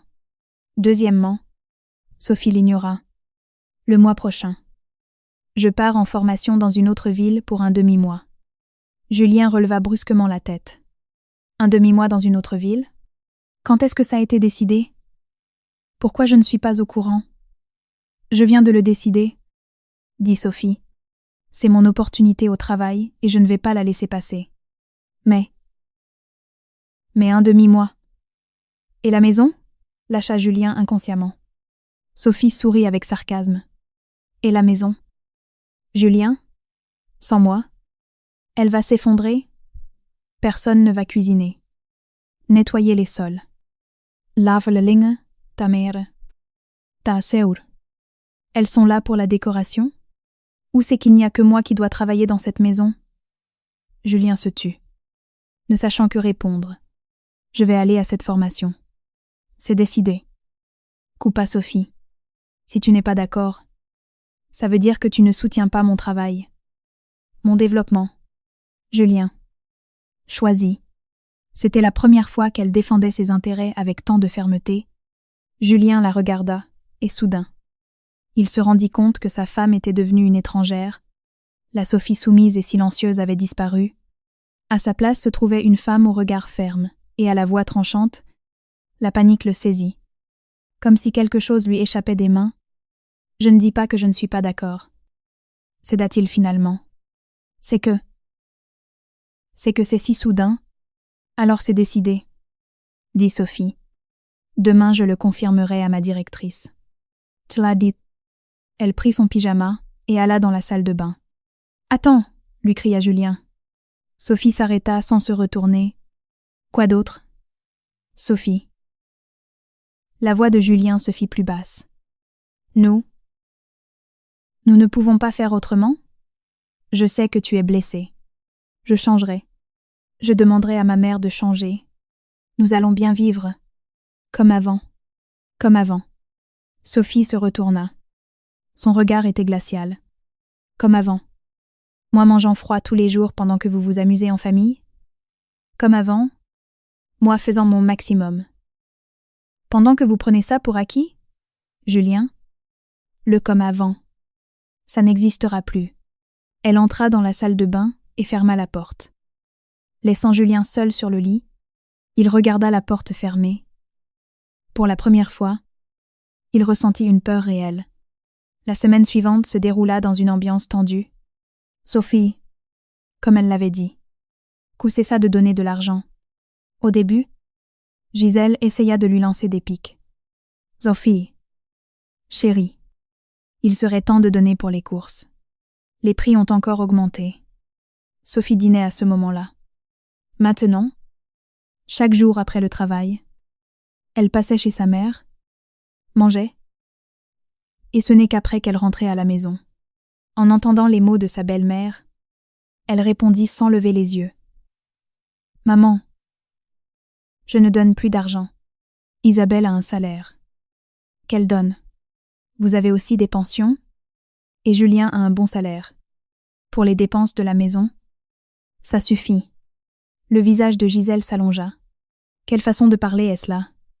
Nous sommes une famille. Il n'y a pas de raison de faire ces divisions. Une famille? Sophie posa ses couverts et regarda sa belle-mère. Maman, si nous sommes une famille, pourquoi ne m'attendez-vous jamais pour dîner? Pourquoi? En mettant la table? Ne mettez-vous même pas de couvert pour moi? Gisèle rougit et ne sut quoi répondre. Isabelle intervint. Belle-sœur, comment parles-tu comme ça à ma mère? Maman cuisine tous les jours. Elle se fatigue. Elle se fatigue? Sophie se tourna vers Isabelle. Isabelle, tu fais aussi partie de cette famille. Qu'as-tu fait pour elle? As-tu donné 1 centime pour les dépenses? As-tu lavé une assiette une seule fois? As-tu nettoyé le sol? À part demander de l'argent, sais-tu faire quelque chose? Isabelle rougit jusqu'à la racine des cheveux, se mit à pleurer et courut dans sa chambre. Gisèle tremblait de rage. Tu t'es complètement déchaînée. Maman, dit Sophie avec calme. J'ai juste dit la vérité. Il n'est pas possible qu'une seule personne dans la famille travaille, sans arrêt pendant que les bras croisés. Si ça vous semble injuste, à partir d'aujourd'hui, on peut faire des tours de rôle pour les tâches ménagères et diviser les dépenses entre tous. Ça, ce serait juste. Cela dit, elle se leva et s'en alla dans sa chambre, laissant Gisèle furieuse. Depuis lors, Gisèle ne mentionna plus l'argent. Mais la qualité de la nourriture dans la maison se détériora considérablement. Avant, il y avait souvent du poisson et de la viande. Maintenant, c'était surtout des légumes et du fromage. Sophie s'en moquait. De toute façon, elle ne mangeait pas à la maison. Isabelle se plaignit plusieurs fois. Mais Gisèle la coupa. Si tu n'aimes pas, cuisine toi-même. Gagne de l'argent et paie-toi tes caprices. Isabelle claqua les portes, mais ne put rien faire. Julien essaya de parler avec Sophie plusieurs fois, mais elle le coupait froidement. « Julien, si tu penses que j'ai tort, nous pouvons divorcer, mais je ne vais pas retourner à la vie d'avant. C'est impossible. » Julien avait peur du divorce. Il savait que s'il divorçait, Sophie, avec son caractère et ses revenus, ne se retrouverait pas à la rue.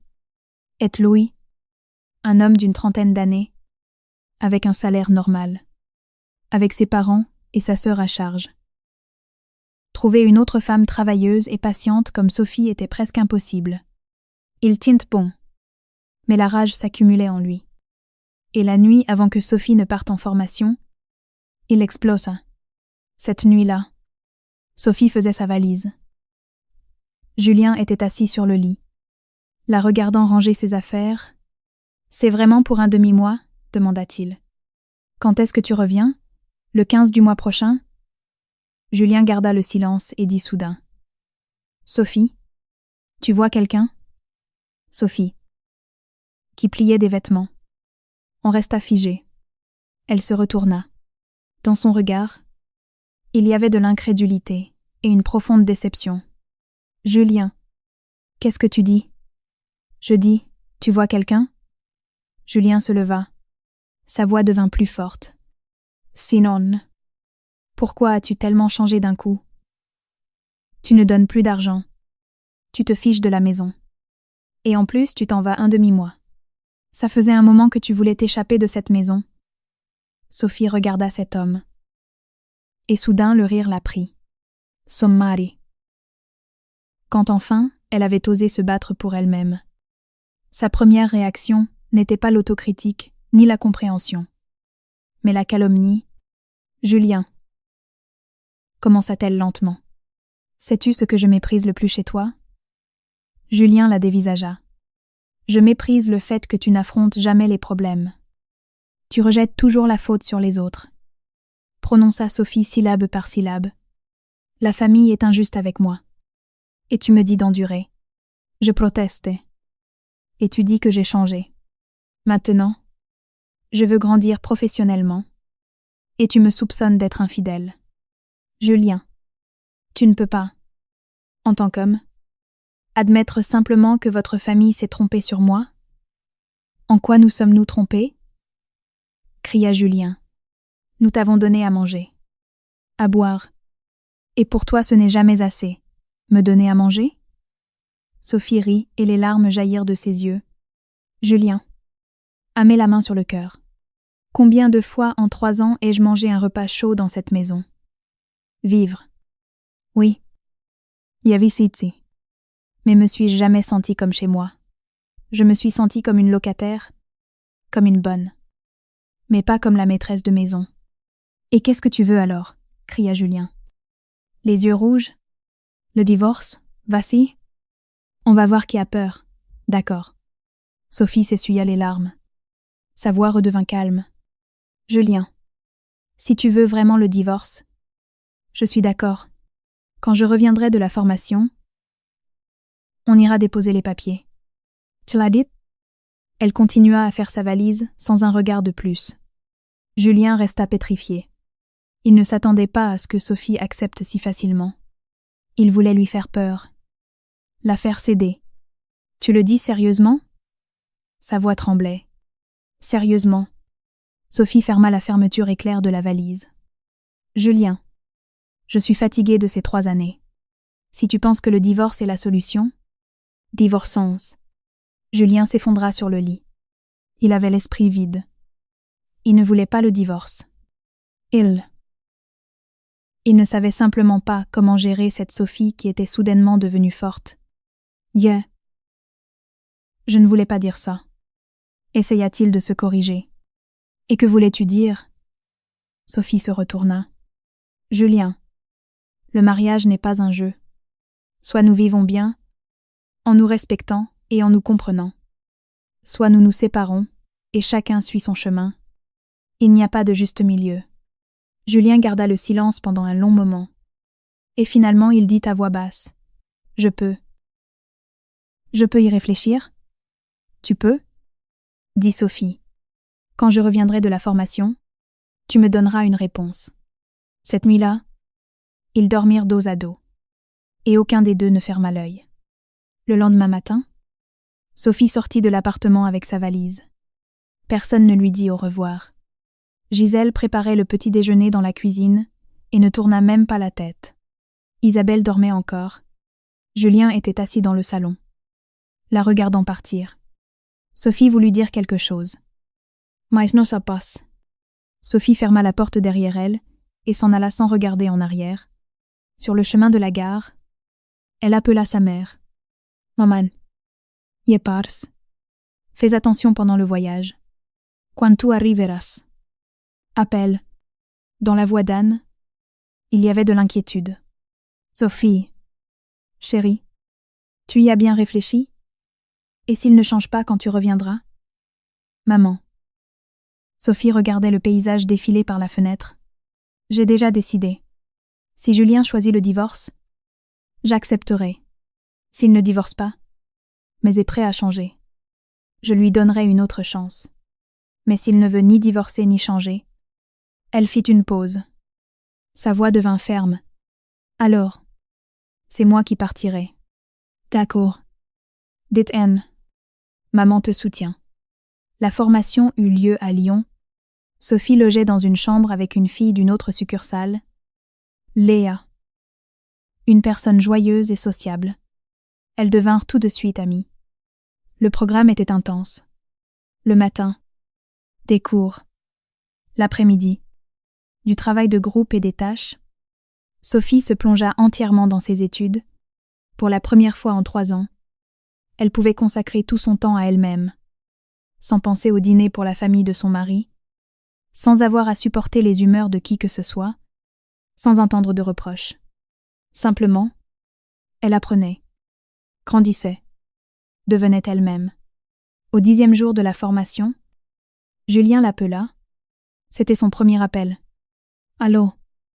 répondit Sophie calmement. « Sophie, c'est moi. » La voix de Julien semblait fatiguée.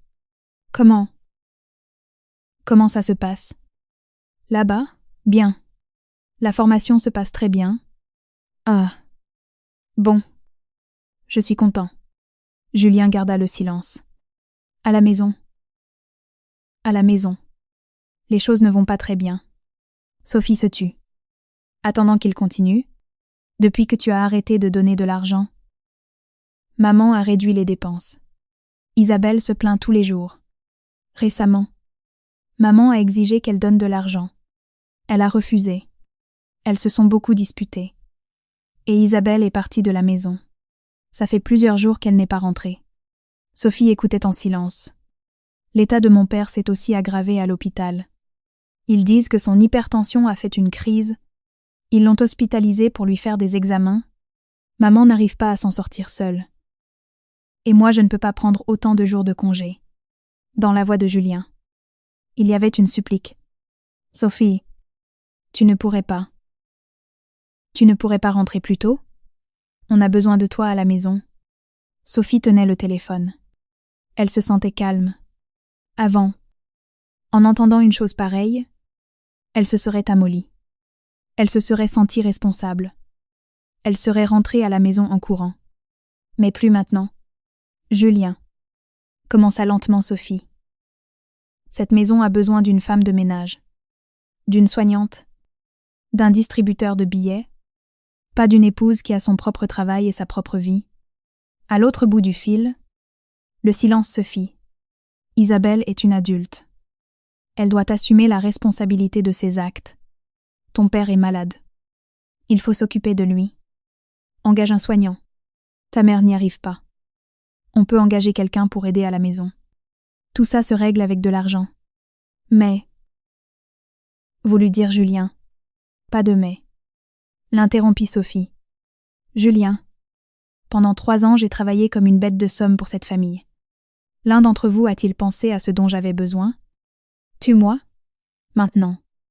Je suis partie seulement un demi-mois, et la maison s'effondre. Qu'est-ce que ça signifie? Que sans moi? Cette maison ne peut vraiment pas fonctionner. Mais ce n'est pas un mérite pour moi. C'est ma tragédie. Sophie. Je me suis trompée. Dans la voix de Julien, on entendait des sanglots. Je changerai. Vraiment. Je changerai. Reviens. Nous allons bien vivre. Très bien. Julien. La voix de Sophie était claire et ferme. Quand je reviendrai. On parlera. Maintenant, je dois me concentrer sur mes études. Au revoir. Elle raccrocha sans la moindre hésitation. Léa, qui avait entendu la conversation, lui fit un signe de pouce en l'air. Sophie, tu es une as. C'est comme ça qu'il faut faire. Nous les femmes, nous ne pouvons pas être trop indulgentes. Sinon on nous monte sur le dos. Sophie sourit sans rien dire. Mais elle pensa en elle-même. Oui, cette vérité. Je ne l'ai comprise qu'après 3 ans. Tard. Mais pas trop tard. Le dernier jour de la formation, il y eut un dîner de clôture. Sophie, pour ses excellents résultats, reçut un diplôme de meilleure étudiante. Au dîner, la directrice régionale s'approcha d'elle avec un verre. Sophie, tu as été géniale. Rentre. Travaille. Le trimestre prochain, tu as de grandes chances d'être promue. Merci. Je ferai de mon mieux, répondit sincèrement Sophie. Après le dîner, Sophie retourna dans sa chambre et commença à faire ses valises. Demain, retour à la maison.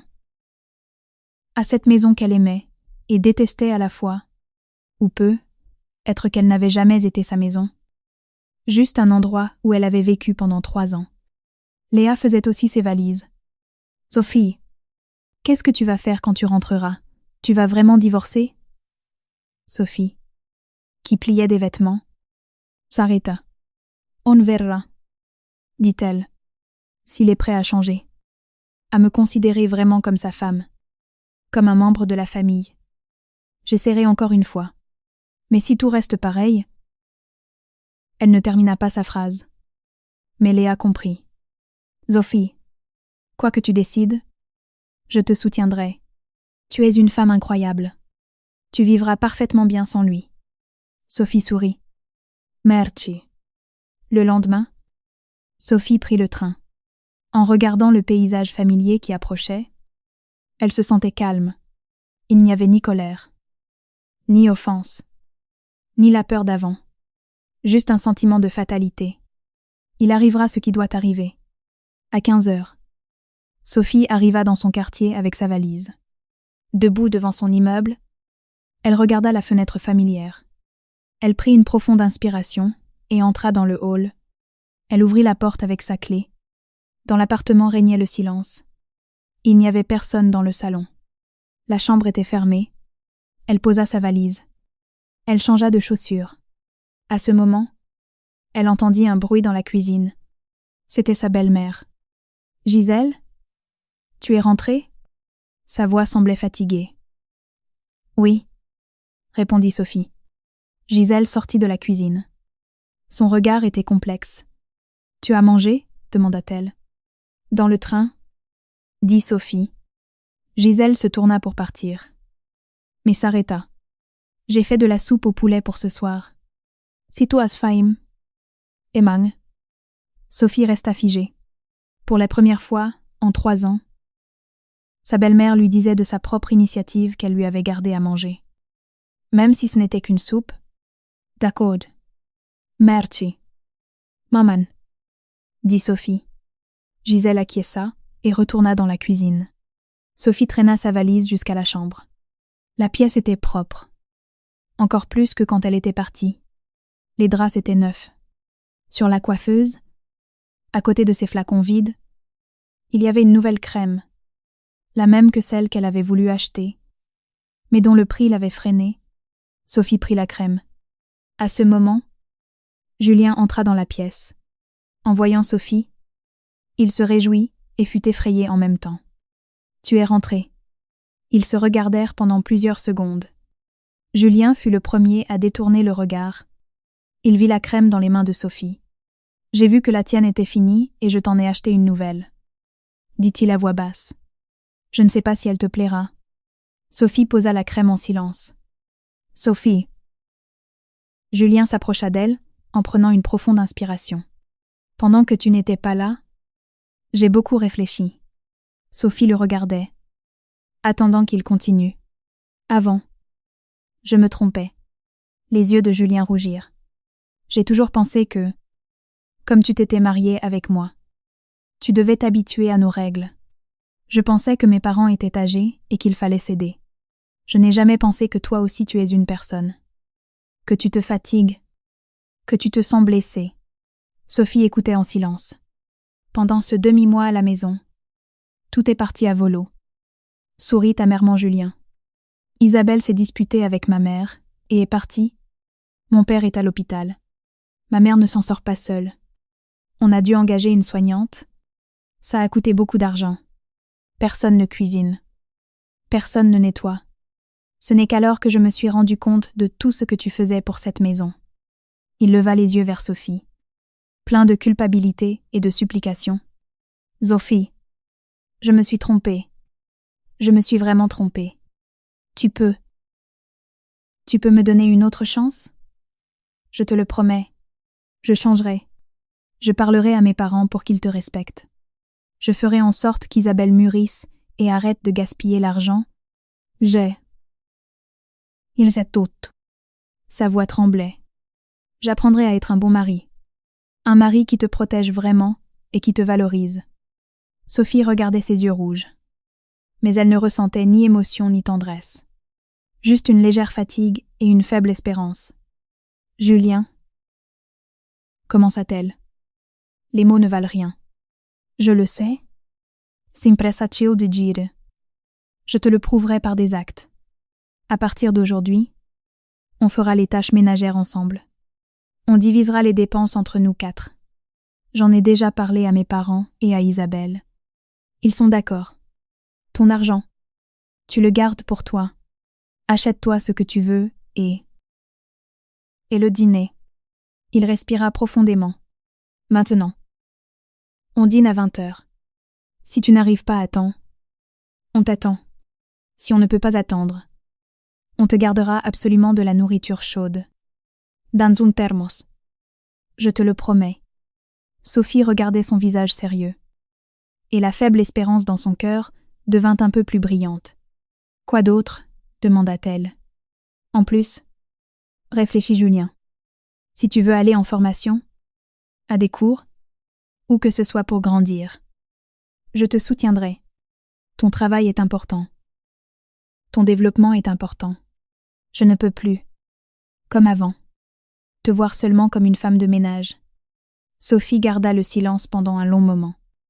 Si longtemps que le cœur de Julien commença à se serrer. « Sophie. Julien fut interrompu.